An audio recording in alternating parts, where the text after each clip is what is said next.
موضوع الدرس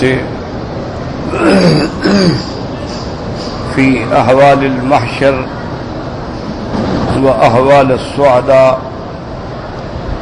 سورة الصافات تفسیر ابن کثیر. الحمد لله رب العالمين والصلاة والسلام على أشرف الأنبياء وسيد المرسلين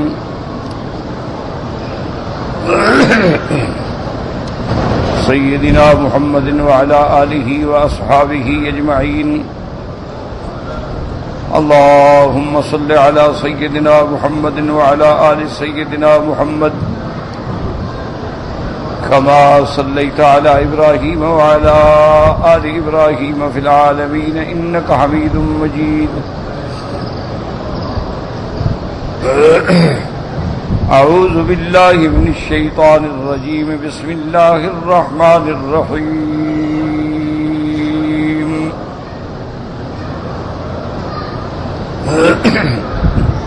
إنكم لذائق العذاب الأليم وما تجزون إلا ما كنتم تعملون إلا عباد الله المخلصين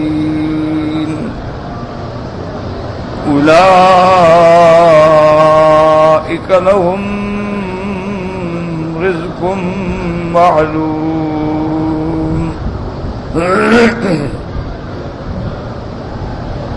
فواكه وهم مكرمون في جنات النعيم على سرر متقابلين يطاف عليهم بكأس من معين بيضاء لذة للشاربين لا فيها غول ولا هم عنها ينزفون. وعندهم قاصرات الطرف عين كأنهن بيض مكنون.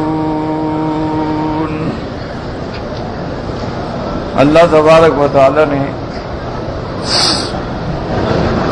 کلام مقدس کی ان آیات مبارکہ میں قیامت کے آنے کے بعد جو میدان محشر میں فیصلہ ہوگا اور اللہ تبارک و تعالی مومنین اور کافرین کو علیحدہ علیحدہ کر دیں گے. کفار کے لیے جن کی موت کفر پہ آئی، شرک پہ آئی، ان کے لیے دائمی جہنم اور انواع من العذاب ہوں گے،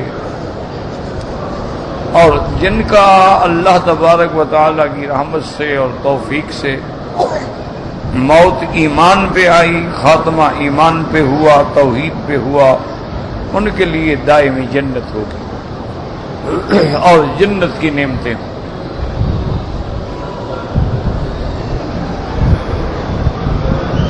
پورے قرآن مقدس کے اندر یہ سنت اللہ ہے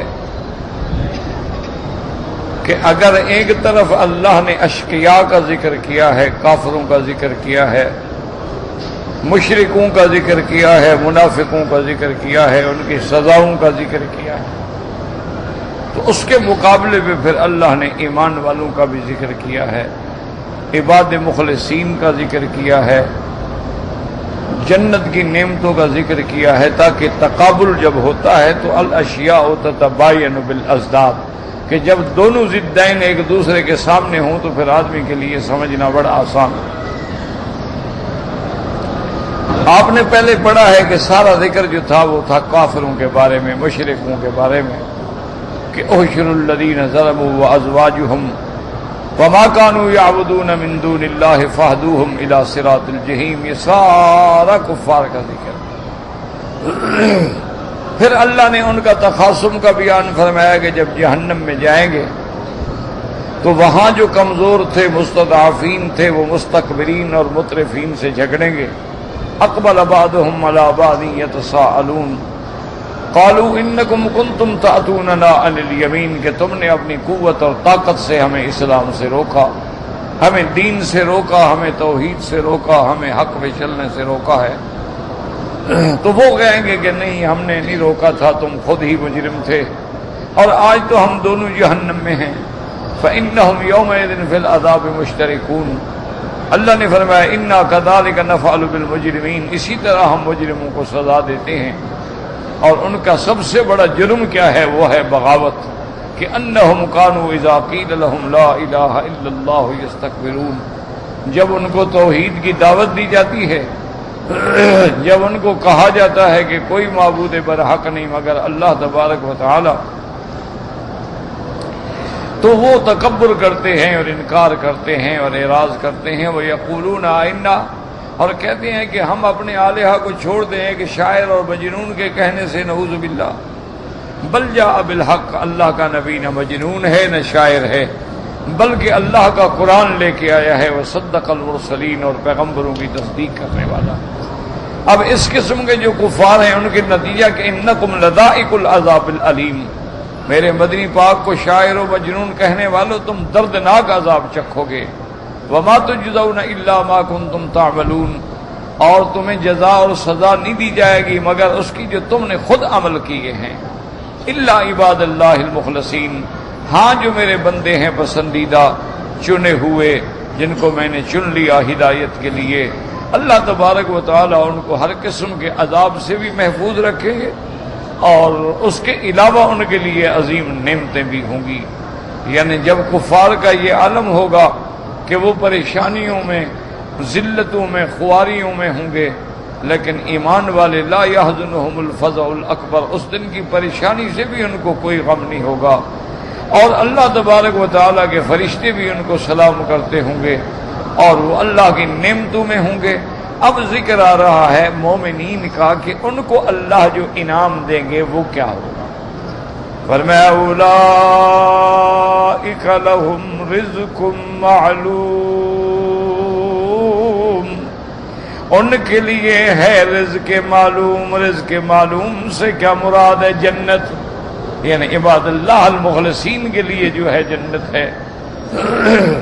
اور اللہ تبارک و تعالیٰ نے یہاں لفظ رزق فرمایا ہے، یعنی جیسے فرمایا تھا نا کہ ہر چیز کا رزق میرے ذمے ہے، تو ان مومنین کا رزق بھی میرے ذمے ہے جو ایمان پہ فوت ہوئے۔ ان اللہ اشتری من المؤمنین انفسهم واموالهم بان لهم الجنہ فواکہ وهم مکرمون۔ اللہ نے فرمایا کہ قیامت والے دن ان کے لیے پھل ہوں گے، فواکہ ہو جمع فاکہہ کی فواکہ ہو، تو معنی یہ ہوتا ہے کہ متنوعۃ، کے کئی قسم کے پھل ہوں گے۔ اسی لیے علماء سلف نے، متقدمین اور متاخرین نے فرمایا ہے کہ قیامت میں جنت میں جانے کے بعد نہ بھوک ہوگی نہ پیاس ہوگی، جنت میں کوئی تکلیف نہیں ہوگی، وہاں کسی قسم کی پریشانی نہیں ہوگی، لا نصب ولا تعب، کسی قسم کی تکلیف بھی نہیں ہوگی۔ لیکن وہاں چونکہ جو بھی جنت میں جائے گا اللہ اس کو ہر تکلیف سے گویا بچا دیں گے۔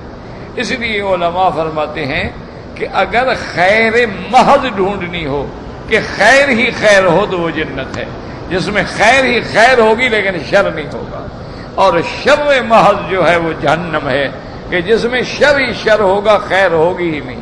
باقی دنیا جو ہے اس میں خیر بھی ہے اور اس میں شر بھی ہے، اس میں اچھائی بھی ہے، اس میں برائی بھی ہے۔ تو اللہ تبارک و تعالیٰ فرماتے ہیں فواکہ ہو، فواکہ کا معنی ہوتا ہے پھل۔ تو معنی یہ ہے کہ پھل ہمیشہ بھوک مٹانے کے لیے نہیں کھائے جاتے، پھل جو ہیں لذت کے لیے کھائے جاتے ہیں۔ ہاں ایک الگ بات ہے کہ ایک آدمی کسی جنگل میں ہے، کھانا نہ ملے، کچھ نہ ملے، وہ بیچارہ گزارا کرے گا، وہ تو ایک الگ بات ہے۔ یا جیسے آدمی کسی کافر ملک میں جاتا ہے، ایسے ملکوں میں جاتا ہے جہاں حلال روٹی ملنے کا سوال نہیں پیدا ہوتا، کہ جہاں تصور بھی نہیں کر سکتے کہ آپ کے حلال چیز ملے گی، تو وہاں بھی پھر آدمی مجبوراً پھلوں پہ گزارا کرتا ہے کہ چلو پھل کھا لو، کوئی سبزیاں لے لو، کوئی سلاد لے لو، کوئی ایسی چیز لے لو، اپنا وقت گزارنا ہے گزار لو۔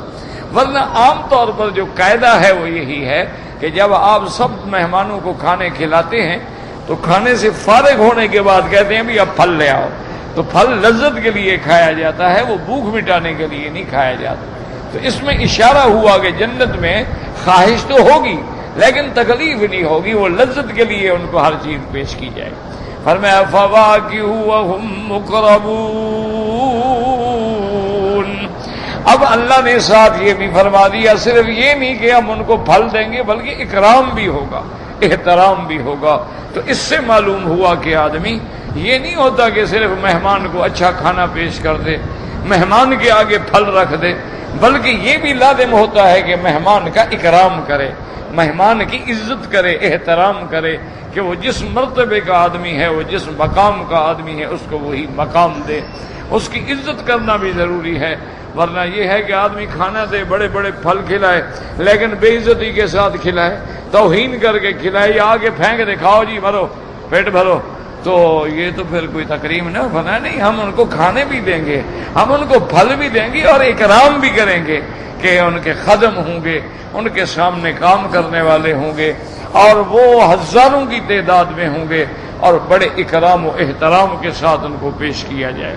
اس لیے فرماتے ہیں فواکہ وہم مکرمون فی جنات النعیم علی سرر متقابلین. اور وہ ہوں گے ہم نعمتوں کے باغوں میں، وہ ہمیشہ جنت کے باغوں میں ہوں گے. علی سرر، وہ ایسی چیزوں پہ، تختوں پہ، کرسیوں پہ، چیزوں پہ بیٹھے ہوں گے. متقابلین، ایک دوسرے کے سامنے ہوں گے. یعنی یہ نہیں کہ ایک کا رخ ہے اور ایک کی پشت ہے اور ایک ادھر ہے اور ایک ادھر ہے. تو بعض علماء فرماتے ہیں اس کا معنی یہ ہے کہ ان کے بڑے بڑے ہال ہوں گے، بڑے بڑے ڈائننگ روم ہوں گے، بڑے بڑے ڈرائنگ روم ہوں گے کہ سارے آدمی ایک دوسرے کے سامنے ہوں گے. یعنی کہ تنگ جگہ ہوگی، دو آدمی ادھر بیٹھے ہیں، دو ادھر بیٹھے ہیں، دو ادھر بیٹھے ہیں، کسی کی پشت ہے اور کسی کا سر ہے اور کسی کا چہرہ ہے. نہیں، وہ جنت ایسی نعمت ہے کہ سب ایک دوسرے کے. علی سرر متقابلین. اور بعض علماء فرماتے ہیں اللہ ان کو ایسی کرسیاں دیں گے، ایسے بیٹھنے کے ان کے لیے انتظامات ہوں گے کہ وہ جدھر چاہیں گے گھوم جائیں گے تاکہ ایک دوسرے سے بات کر سکیں. اور بعض روایات میں یہ بھی آتا ہے کہ بڑے دور دور بیٹھے ہوں گے لیکن آمنے سامنے ہوں گے، لیکن جب وہ بات کریں گے تو سب کو سنائی دے گی، ان کو تکلیف نہیں ہوگی. علی سرر متقابلین. اور بعض مفسرین فرماتی ہیں اس میں اشارہ ہے کہ قیامت میں جنت میں جانے کے بعد کوئی بغض نہیں ہوگا، دلوں میں حسد نہیں ہوگا. اب دیکھو نا، دنیا میں اگر آپس میں بغض ہو، آدمی دعوت پہ آ بھی جائے تو اس کا منہ ادھر ہوگا، اس کا منہ ادھر ہوگا. وہ کہا کہ یار ایسی جگہ بیٹھو، چھوڑو یار میں اس کو نہ دیکھوں، میں مجبور تھا، میں آ گیا پارٹی میں، لیکن میں اس سے بات. لیکن جنت میں جانے کے بعد کوئی بغض نہیں ہوگا، کوئی دلوں میں حسد نہیں ہوگا. وَنَزَعْنَا مَا فِي صُدُورِهِم مِّن غِلٍّ اخوانا. اللہ فرماتے ہیں ہم ان کے دلوں سے وہ کینہ، وہ حقد، وہ حسد جو ہے کھینچ لیں گے. اب وہ بھائی بھائی ہوں گے، کوئی عداوت نہیں ہوگی. اس لیے ایک دن حضرت علی رضی اللہ تعالیٰ عنہ بیٹھے تھے،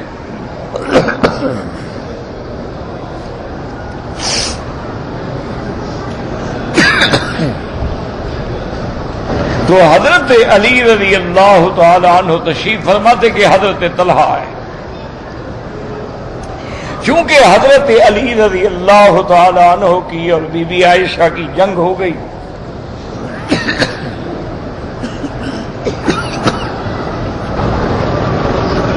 لا حول ولا قوة الا بالله، اسأل اللہ العظیم رب العرش العظیم ان یشفینا.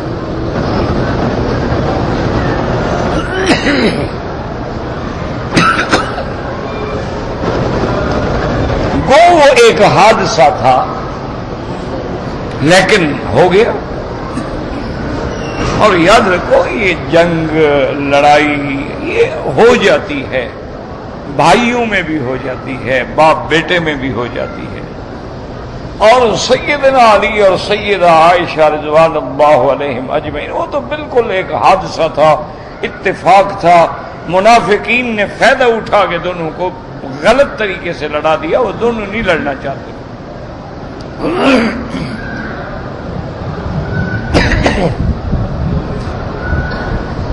تو حضرت عبداللہ ابن الزبیر جو تھے وہ بی بی عائشہ کے ساتھ تھے، حضرت علی کے خلاف تھے۔ اب ان کا بیٹا جو آیا تو حضرت علی نے اس کو ساتھ بٹھایا، ساتھ بٹھانے کے بعد آپ نے فرمایا کہ انشاءاللہ اللہ نے چاہا بیٹا تو تم، تمہارا باپ اور ہم سب جنت میں اکٹھے ہوں گے، کوئی جھگڑا نہیں ہوگا آپس میں۔ اللہ نے فرما دیا ہے کہ ہم نے دلوں کے اندر کینہ جو ہے، حسد جو ہے نکال دی۔ تو مومن کے دل کے اندر تو کینہ ہوتا ہی نہیں، واقعات ہو جاتے ہیں لیکن مومن بھول جاتا ہے، فوراً معاف کر۔ اسی لیے علماء نے، مفسرین کرام نے استدلال کیا ہے کہ جب سیدنا یوسف علیہ السلام بادشاہ بن گئے، پہلے وزیر خزانہ بنے، بعد میں بادشاہ بنے، والدین بھی تشریف لے آئے، سارا خاندان بھی آ گیا، سارے بھائی بھی آ گئے، انہوں نے حضرت یوسف علیہ السلام کی تعظیم بھی کی۔ تو اب اس کے بعد فطری بات ہے کہ والد نے اپنے بیٹے سے پوچھا کہ بھائی کیا ہوا؟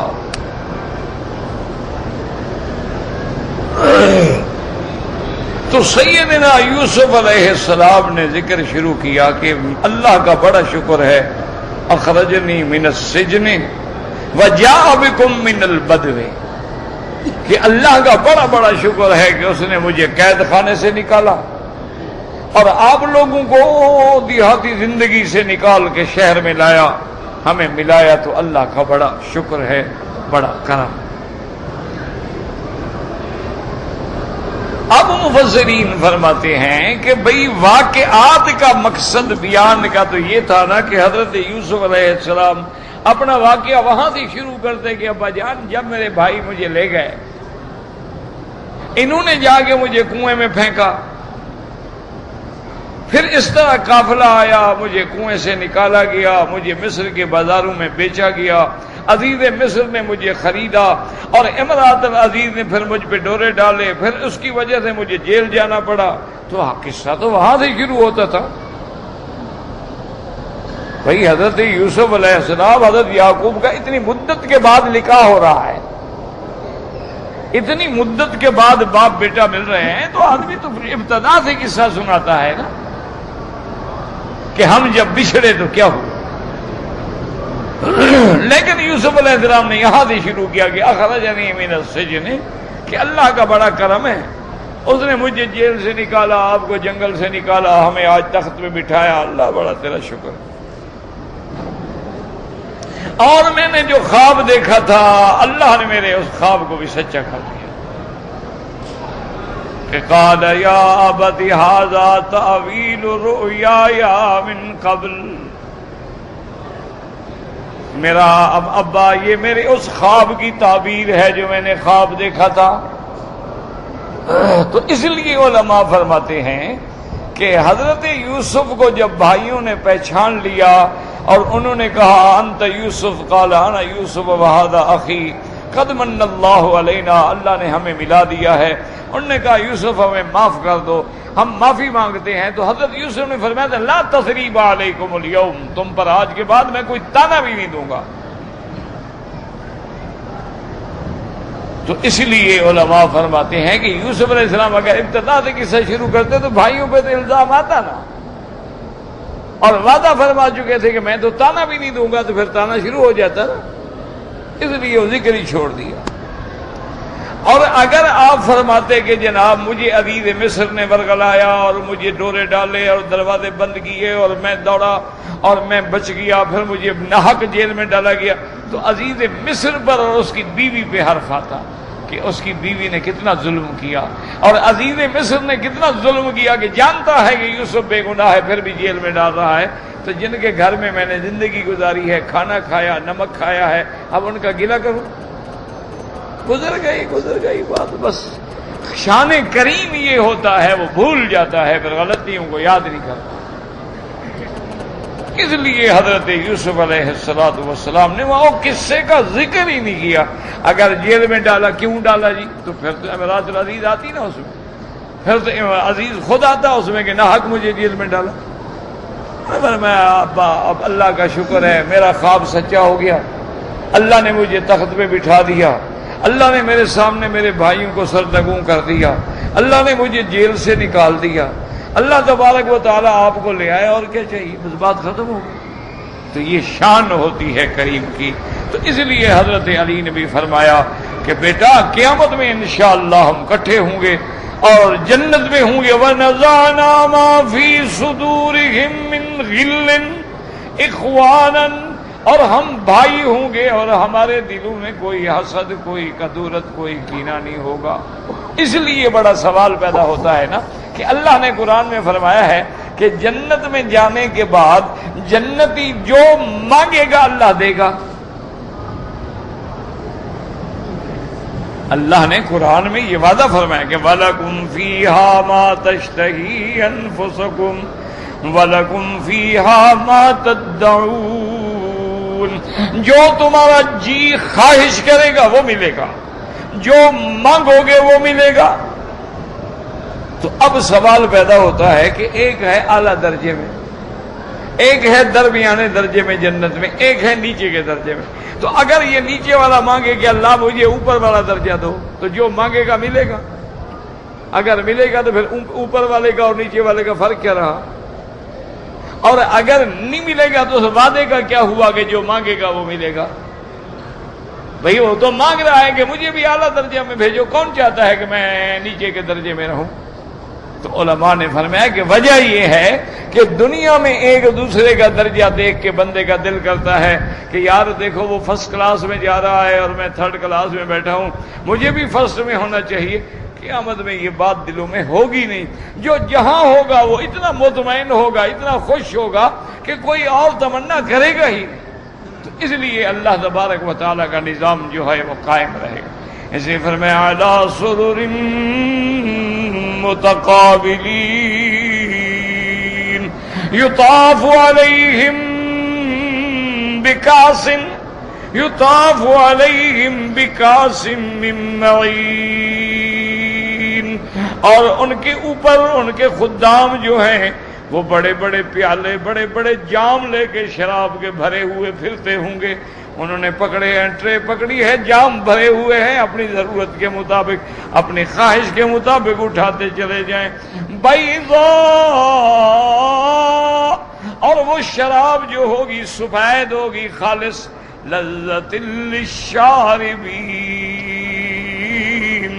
اور پینے والوں کے لیے باعث لذت اور باعث فرح ہوگی۔ لا فیہا غول، نہ تو اس کے پینے سے پیٹ میں تکلیف ہوگی، جیسے دنیا کی شراب ہے کہ عقل چلی جاتی ہے، پیٹ میں تکلیف ہو جاتی ہے، پینے والوں کے بعض اوقات پیشاب اور بول و براز بھی نکل جاتے ہیں۔ اس لیے دنیا کی شراب جو ہے صداع فی الراس ووجع فی البطن وذہاب للعقل وندامۃ بعد الشرب۔ علماء کہتے ہیں کہ دنیا کی شراب کے نمونے کیا ہوتے ہیں؟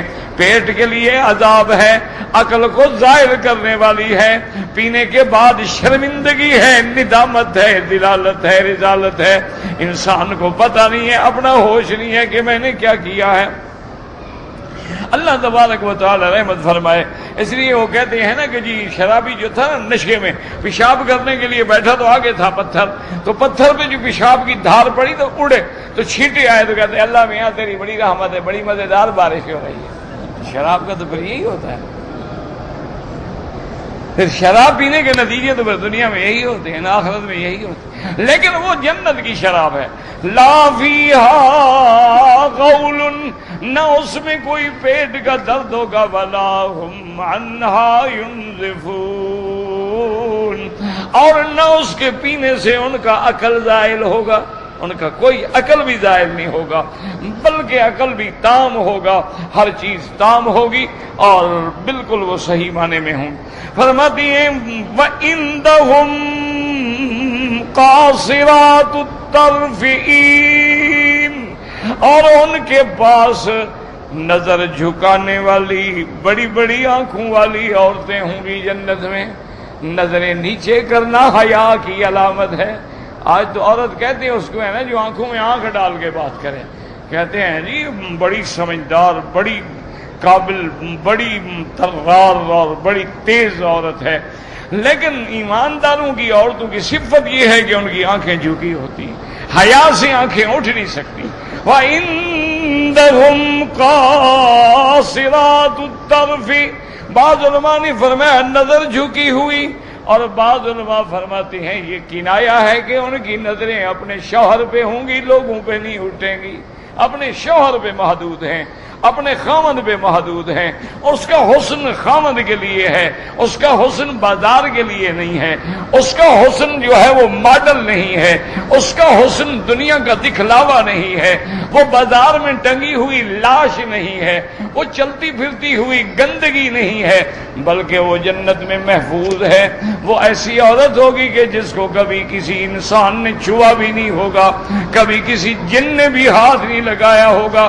وَإِنْدَهُمْ قَاصِرَاتُ الطَّرْفِ عِينٌ، عین مانا بڑی بڑی آنکھوں والی، اور فرماتے ہیں كَأَنَّهُنَّ بَيْضٌ مَكْنُونٌ۔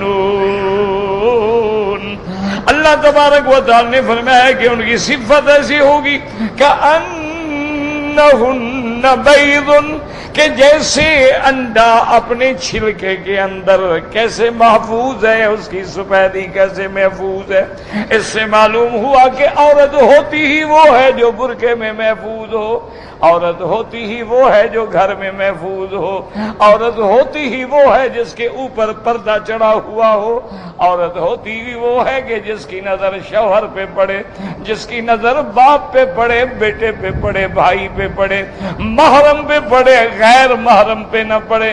اس لیے عربوں کی مثال ہے، وہ کہتی ہیں زینت الجبال اللہا، وہ کہتی ہیں پہاڑوں کی زینت سبزے سے ہوتی ہے، وزینت الرجل اللہا، اور مرد کی زینت داڑھی سے ہوتی ہے، وزینت النساء الحیا، اور عورت کی زینت حیا سے ہوتی ہے۔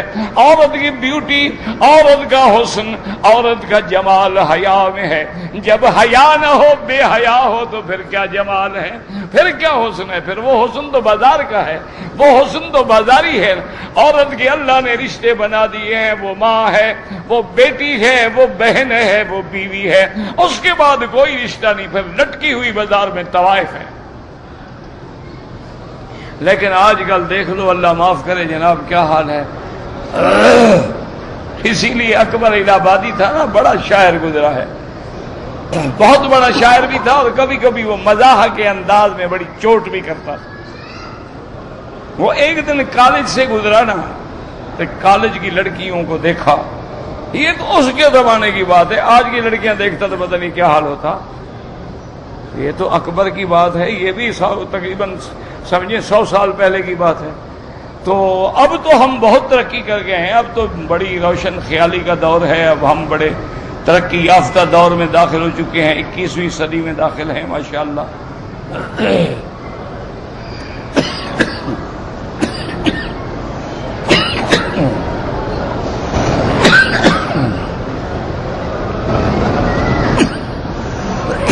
لا حول ولا قوة الا باللہ، انا للہ وانا الیہ راجعون۔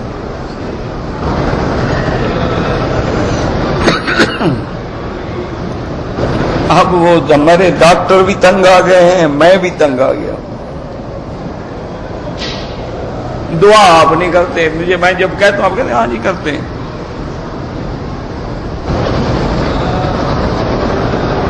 ابھی میں سب سے حلف دوں، کتنے آدمیوں نے رات 2 رکعت پڑھ کے دعا کی تھی۔ آج کل کوئی اپنی اولاد کے لیے نہیں کرتا، میرے لیے کیا کرے گا؟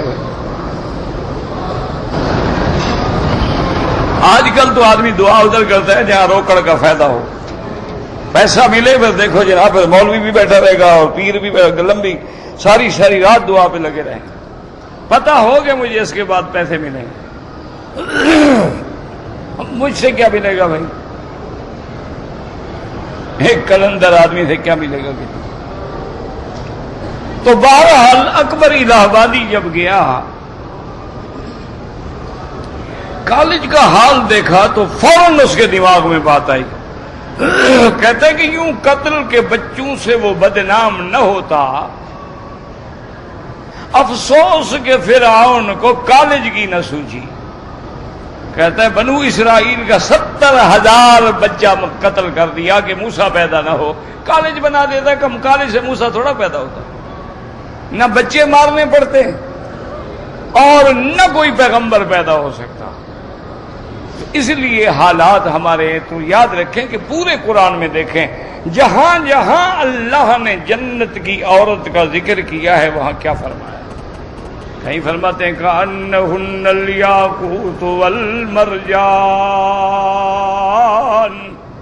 کہیں فرماتے ہیں کأنہن بیض مکنون، اور کہیں فرماتے ہیں وَعِندَهُمْ قَاصِرَاتُ الطَّرْفِ عِین، اور کہیں فرماتے ہیں لَمْ يَطْمِثْهُنَّ إِنسٌ قَبْلَهُمْ وَلَا جَانٌ، وہ تو ایسی پاک عورتیں ہوں گی، پاک باز عورتیں ہوں گی، ایسی شان والی عورتیں ہوں گی کہ جن کو کسی جن و انس نے کبھی چھوا بھی نہیں، ہاتھ بھی نہیں لگایا۔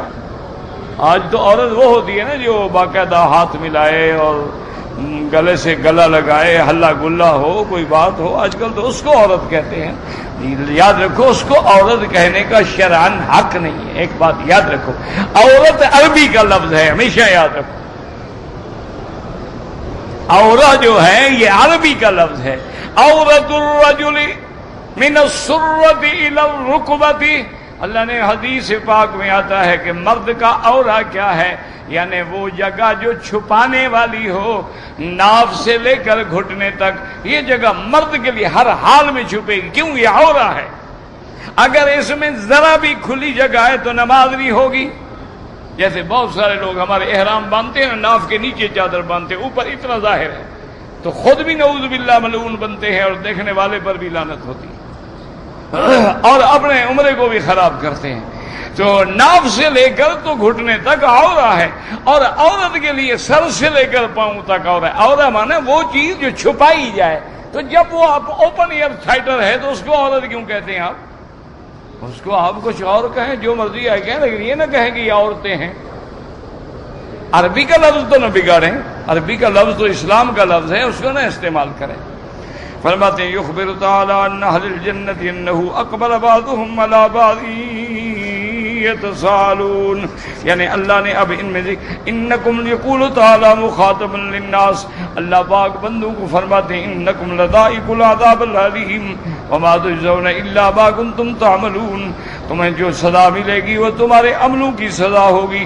ثم استثنى من ذلك عباده المخلصین، پھر اللہ کے جو خالص بندے ہیں اللہ ان کو عذاب سے بچائیں گے، جیسے فرمایا والعصر ان الانسان لفی خسر، قسم ہے مجھے زمانے کی ہر بندہ گھاٹے میں ہے، الا الذین آمنوا وعملوا الصالحات وتواصوا بالحق وتواصوا بالصبر، مگر وہ لوگ جو ایمان لائے، اچھے عمل کیے، حق کی نصیحت کی اور ایک دوسرے کو صبر کی نصیحت کی۔ فرماتے لقد خلقنا الانسان فی احسن تقویم ثم رددناه اسفل سافلین الا الذین آمنوا وعملوا الصالحات، مگر وہ لوگ ایمان لائے اور عمل اچھے کی۔ وَإِن مِّنكُمْ إِلَّا وَارِدُهَا كَانَ عَلَىٰ رَبِّكَ حَتْمًا مَّقْضِيًّا، یہ اللہ کا فیصلہ ہے کہ تم سب نے جہنم پہ گزرنا ہے۔ ثُمَّ نُنَجِّي الَّذِينَ اتَّقَوْا، پھر اللہ ان کو بچا لیں گے جو اللہ سے ڈرنے والے ہیں۔ وَنَذَرُ الظَّالِمِينَ فِيهَا جِثِيًّا، اور کافروں کو اوندے منہ جہنم میں گرا دیا جائے گا۔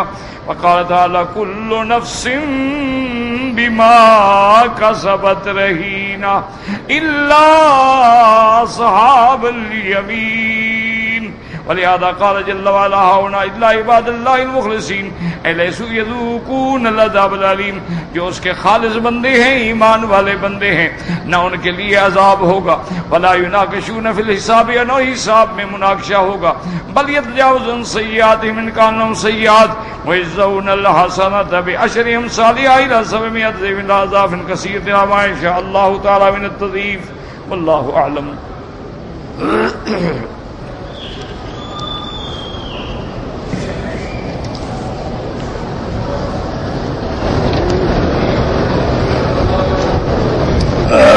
کہتے جی کہ میں ٹھیکیدار ہوں، آگے جو خرکار بیٹھے ہیں دفتروں میں وہ ہمیں کہتے ہیں کہ اس طرح زیادہ ریٹ لکھو تاکہ پھر وہ زیادہ کمیشن کمائے۔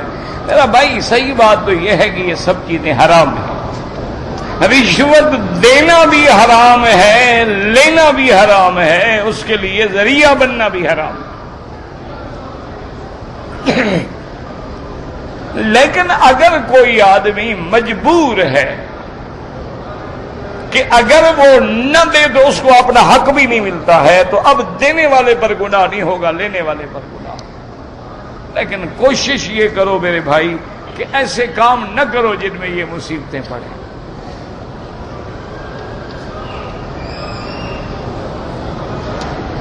یہی وجہ ہے نا میرے بھائی، آپ دیکھ رہے ہیں، آپ دیکھیں نا، آپ مکہ سے مدینہ سفر کریں، آپ مکہ مکرمہ سے دمام، ریاض، طائف، لیس، یمن، نجران، احسا، وہ سارے ملک میں سفر کریں، یعنی سڑکیں اتنی بہترین ہیں کہ سڑک کی خرابی سے حادثہ نہیں ہوتا، بلکہ سڑک کی اچھائی سے حادثہ ہوتا ہے، ڈرائیور سو جاتا ہے، دھکا ہی نہیں۔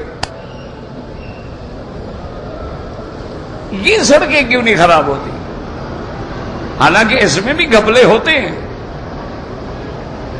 ہمارے بھائی ماشاءاللہ یہاں بھی نہیں معاف کرتے، یہاں بھی ہر کام میں ایجنٹ ہماری برادری کا ہوگا، یا پاکستانی ہوگا، یا بنگالی ہوگا، یا انڈین ہوگا، یا ہمارا مصری بھائی ہوگا۔ یہ سعودی تو اتنے سیدھے سادے مسلمان تھے، ان کو تو یہ بھی پتہ نہیں ہوتا تھا کہ یہ تمہارا آئیڈینٹی کارڈ ہے یا لائسنس ہے، دکھا دیا جی یہ گاڑی کا لائسنس ہوگا، ٹھیک ہے جو۔ ان کے تو تصور میں بھی نہیں تھا کہ رشوت کیا ہوتی ہے۔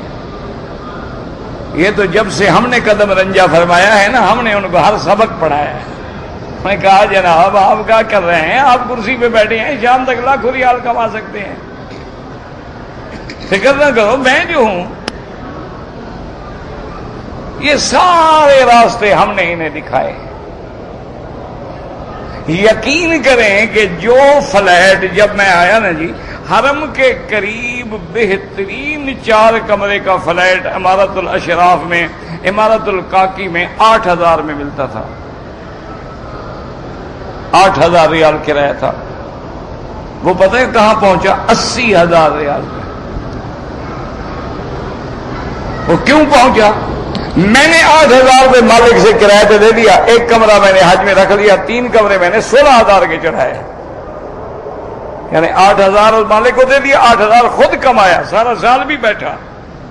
مالک کو پتہ لگا، اس نے اگلے سال 16,000 کر دیا۔ میں نے حاجیوں کی گردن سے 32,000 نکالا، اس نے اگلے سال 40 کر دیا۔ میں نے حاجیوں کے خون سے 50,000 نکالا، انہوں نے اگلے سال 80,000 کر دیا۔ ایک دکان خالی ہو، آپ جا کے ان کو عشاء کو کہیں کہ بھائی کیا کرایہ، وہ کہتے ہیں 50,000۔ آپ کہیں یار مہربانی کرو رعایت کرو، 45 کر دو، 5,000 کی تو رعایت کرو۔ کہ نہیں بھائی سوچو، تم بھی سوچو۔ صبح جاؤ، کہتے ہیں میں نے تو 1 لاکھ میں دے دی ہے دکان، حضرت آپ پاگل کہاں کھڑے ہیں؟ وہ بھی 50 والی میں 45 مانگ لے رہا تھا، انہوں نے نہیں آپ کا بھائی آئے لاکھ دے گیا۔ ایک دوسرے پر ہم نے گردن پہ چھریاں چلائی۔ ہمارے ملک میں سڑکیں کیوں نہیں بنتی ہیں؟ سڑک پہ لگنا ہے مثلا 10 لاکھ، 5 لاکھ تو ملنے سے پہلے وہ لے لیں گے نا، باقی 5 بچا، اس 5 میں بھی 2 لاکھ کمیشن میں جائے گا، باقی 3 بچا، 3 میں 1.5 لاکھ تو ٹھیکیدار بھی کمائے گا نا، باقی 1.5 بچا۔ اب سڑک کیسے بنے؟ تو انشاءاللہ آگے ختم ہوتی ہے، پیچھے ٹوٹ جاتی ہے۔ اچھا، بعد ہمارے افسر ایسے قابل بھی ہیں، میرے اپنے علاقے کی ایک سڑک تھی، کاغذات میں سڑک 4 میل موجود ہے، موقع پہ نہیں ہے۔ خود میرا سیکٹری تھا، میرا اپنا سیکٹری تھا، اس کو پیسے ملے کہ بھئی یہ واٹر کورس ہوتے ہیں نا دیہاتوں میں پانی کے لیے، واٹر بھئی ان میں پلیاں بناؤ، ان میں وہ گلابے ڈالو اور پلی بناؤ، لوگوں کو چھلانگیں لگانی پڑتی ہیں۔ اچھا، میں نے اعتماد کیا، بھی سیکٹری ہے، میرا ملازم ہے، اس کے بعد بڑا قابل اعتماد اور بچہ بڑا شریف تھا۔ میں نے کوئی 5-4 مہینے کے بعد پوچھا، انہوں نے کہا بھی وہ کیا ہوا، پلیاں بن گئی؟ ہاں صحیح، بالکل بن گئی، وہ تو جناب پاس بھی ہو گئی، وہ رپورٹ بھی ہو گئی، وہ افسران آ کے دیکھ بھی گئے ہیں، اور میں نے کہا چلو بھائی بڑی اچھی بات ہے۔ 6 مہینے کے بعد ایک کاغذ لے کے میرے پاس آیا، میں نے کہا یہ کیا ہے؟ کہتا جی وہ جو پلیاں بنائی تھی نا وہ بہہ گئی۔ کیا مطلب؟ میں نے کہا بھائی، کہتا جی فلڈ جو آیا، اب ہم فلڈ کو تو نہیں روک سکتے۔ میں نے کہا تم نے وہاں کچے میں بنائی تھی پاگل کے بچے؟ کہتے جی انہیں کو زیادہ ضرورت تھی نا، وہ بنائی نہیں، اس نے کوئی نہیں بنائی۔ علاقہ وہ شو کیا جو فلڈ ایریا تھا، وہاں دکھا دیا پلی بن گئی بن گئی بن گئی بن گئی، اب فلڈ آ گیا، وہ جی بہہ گئی۔ میں نے کہا مہربانی کر کے، اور تمہیں کوئی سزا نہیں، تم فوراً یہ پیسے پیدا کرو جو تم نے کہا تھا، میں کھا گیا، میں کھا کے یہ پیسے پیدا کرو ہر حال میں، یہ پلیاں تمہیں بنانی ہوں، میری ذمہ داری ہے، میں نے اچھا اعتماد۔ تو یہ جب حال ہو نا میرا بھائی، پھر کیا ٹھیکیداری کرو گے؟ اب اللہ اللہ کرو، بس اللہ کے ساتھ ٹھیکیداری کرو، مسجد میں بیٹھو، بس اللہ دے گا رزق۔ کہتا ہے جی کہ نماز کسی بندے کو جبرن پڑھا سکتے ہیں، بالکل باقاعدہ فقہا نے لکھا ہے کہ یوں بس ایسے بندے کو جیل میں ڈال دو اور اس وقت تک نہ نکالو جب تک نمازی نہ بنے۔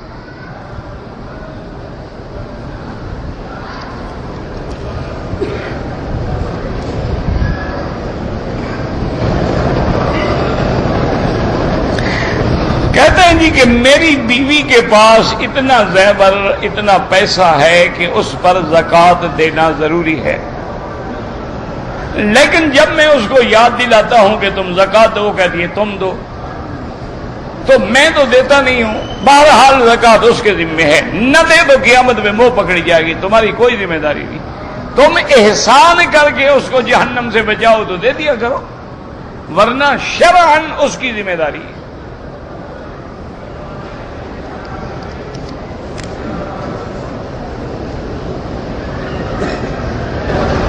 میں داڑھی کے بالوں کو کالا خضاب لگاتا ہوں، بس کالا نہ لگایا کرو، اس میں مہندی ڈال دیا کرو تاکہ وہ بنی شکل اختیار کر جائے گا، تمہارا کام بھی ہو جائے گا، بیوی بھی خوش رہے گی، کالا بھی نہیں ہوگا۔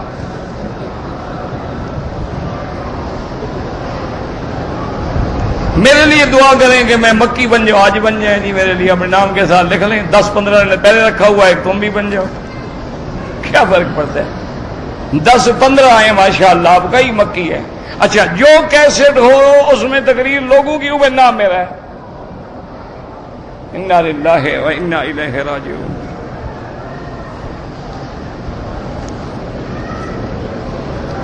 گیارہویں کے دن چاول مٹھائی سب حرام ہے۔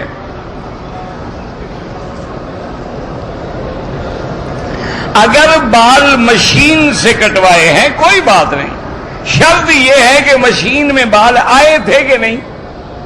اگر اتنے چھوٹے تھے کہ مشین میں کوئی بال ہی نہیں آیا تو پھر تو آپ پہ دم ہے۔ اگر بال بڑے تھے، مشین پھروا لی، اس طرح پھروا لیا، کوئی بات۔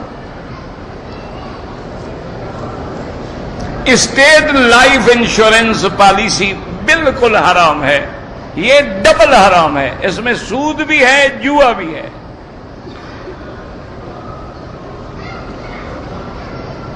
طواف کے دوران میں برے برے خیال آتے ہیں، جب لوگوں کی عورتوں کو دیکھو گے تو برے خیال نہیں آئیں گے تو کیا آئے گا؟ تم نظر نیچے رکھو، مجال ہے برے خیال آئے۔ تم جو غیر محرم عورتوں کو دیکھو تو برے خیال تو آئیں گے۔ نظر بر قدم، نظر نیچے ہو مجال ہے برا خیال، آئے تو فوراً پڑھے اعوذ باللہ من الشیطان الرجیم، لا حول ولا قوت الا باللہ العلی العظیم۔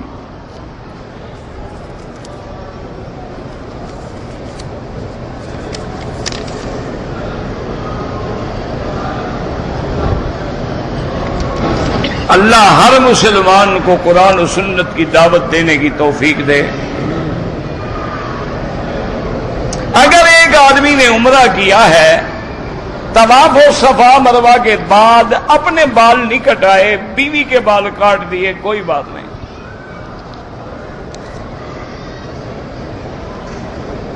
تفسیر لا تعویل معنی تفسیر، لا يعلم تعویلہ تفسیرہ بیانہ شرحہ۔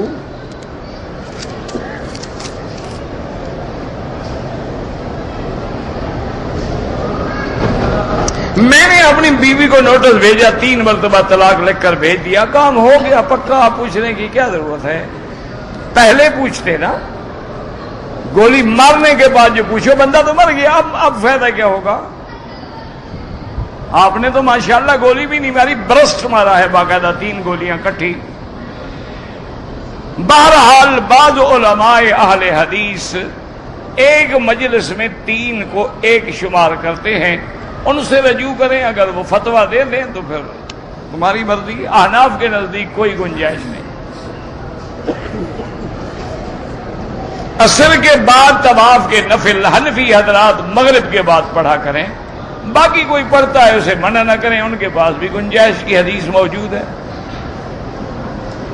طواف کے لیے وضو ہونا ضروری، بالکل ضروری ہے۔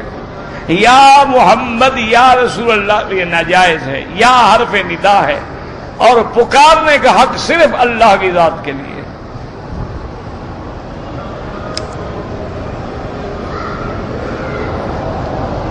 کہتے کہ جی بعض لوگ 6 مہینے 4 مہینے سال کے لیے تبلیغ میں چلے جاتے ہیں، بیوی بچوں کو گھر چھوڑ جاتے ہیں، ان کے بارے میں کیا حکم ہے؟ جو لوگ 2 سال کے کنٹریکٹ پہ یہاں کام کرنے کے لیے آئے ہوئے ہیں بیوی بچے چھوڑ کے، ان کا فتویٰ تم دے دو، ان کا میں بتا دوں گا۔ ان کے بارے میں تم فیصلہ کرو کہ ان کے بارے میں کیا خیال ہے۔ دنیا کے لیے گھر چھوڑنا جائز ہے، دین کے لیے جائز نہیں ہے۔ صحابہ نے تو گھر چھوڑا، واپس مدینہ ہی نہیں گئے۔ آپ کو پتا ہونا چاہیے کہ میرے مدنی پاک کے لاکھوں صحابہ تھے، مکے اور مدینے میں صرف 10,000 صحابہ مدفون ہیں، باقی صحابہ چھوڑ کے نکل گئے دین کے لیے، جہاں گئے راستے میں جہاں موت آ گئی آ گئی۔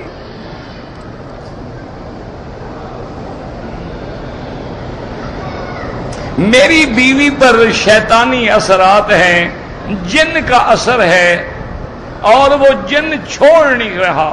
میرا خیال ہے تم خود کمزور ہو، اس کے حقوق ادا نہیں کرتے تو اس کو جن نہیں ہوگا تو کیا ہوگا؟ تم اپنا علاج کرو، وہ ٹھیک ہو جائے گی۔ اس کو تکلیف نہیں ہے، آپ کو بلا ہے۔ بہرحال یہ ہے کہ سورۃ البقرہ پڑھا کریں، سورۃ البقرہ گھر میں پڑھو، عورت بھی پڑھے، تم بھی پڑھو، کیسٹ بھی چلتا رہے، ہیڈ فون لگا کے بھی سناؤ، پانی پر دم کر کے بھی ڈالو، اللہ رحمت کرے۔ ویسے اصل بیماریاں یہی ہوتی ہیں، مرد حق ادا نہیں کر سکتے، عورت تڑپتی رہتی ہے، پاگل نہیں ہوگی تو کیا ہوگا؟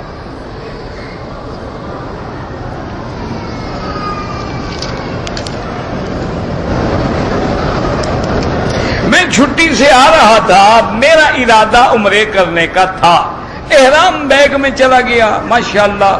بہرحال وہ میرے احرام دور تھا، میں نے 2 دن کے بعد عمرہ کیا تھا۔ اب ایک بکری دم پڑ گئی، اور تمام ائمہ کے نزدیک، چونکہ تمہارا ارادہ بھی تھا اور عمرہ نہیں کیا تم نے، اب عمرہ تو کر لیا تم نے، ایک بکری دم بھی ادا کرو۔ ایک آدمی نے مجھے وصیت کی کہ میرے لیے عمرہ کرو، آپ عمرہ اپنے لیے کریں، اس کے دعا کریں اللہ ثواب دے۔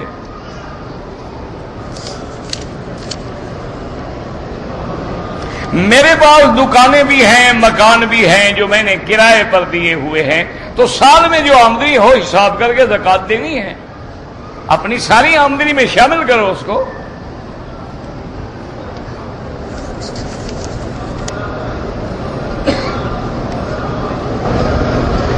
جو عمرے میں ہم خرچ کرتے ہیں وہ بھی اللہ کے راہ میں خرچ، اور کس کے راہ میں خرچ ہے؟ اللہ کے بندے، اللہ کے راہ میں خرچ جو ہے، چاہے وہ جہاد میں ہو، عمرے میں ہو، حج میں ہو، خیرات میں ہو، صدقات میں ہو، سب اللہ کے راستے میں، یہ سب اللہ کا راستہ ہے۔ عمرے میں بھی جو آپ خرچ کرتے ہیں، حج میں جو خرچ کرتے ہیں، تو یہ اللہ کے حکم پہ آپ آئے ہوئے ہیں۔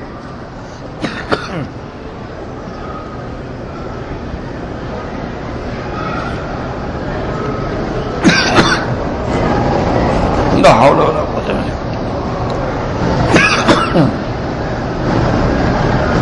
انا للہ و انا الیہ راجعون۔ عمرہ والوں پر طواف وداع واجب نہیں ہے، یاد رکھو۔